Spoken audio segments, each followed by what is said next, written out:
Helmet নেই, রাস্তাতেই আটকালো police.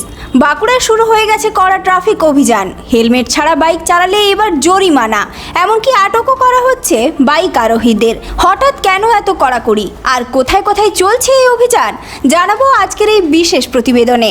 BJP সরকার ক্ষমতায় আসার পর থেকেই ট্রাফিক নিয়ন্ত্রণ এবং সড়ক নিরাপত্তার উপর বিশেষ জোর দেওয়া হয়েছে।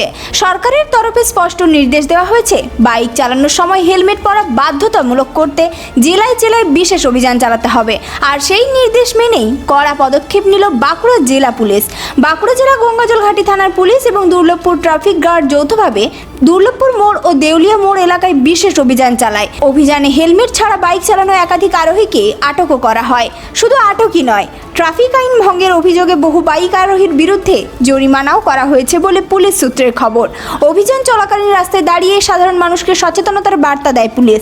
হেলমেট ব্যবহার না করলে দুর্ঘটনার সময় কতটা বড় বিপদ হতে পারে সেই বিষয়ে পথ চলতি মানুষদের সতর্ক করা হয়। পুলিশের দাবি, সড়ক দুর্ঘটনা কমানো এবং সাধারণ মানুষের নিরাপত্তা নিশ্চিত করতেই এই বিশেষ অভিযান চালানো হচ্ছে।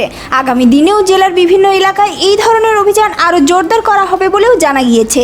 এদিকে পুলিশের এই উদ্যোগকে স্বাগত জানিয়েছেন স্থানীয় বাসিন্দাদের একাংশ। তাদের মতে, অনেকেই এখনও ট্রাফিক আইন মানতে গুরুত্ব দেন না, তাই এভাবে কড়া নজরদারি এবং নিয়মিত অভিযান চালালে মানুষ আরও সচেতন হবেন এবং দুর্ঘটনার সংখ্যাও কমবে।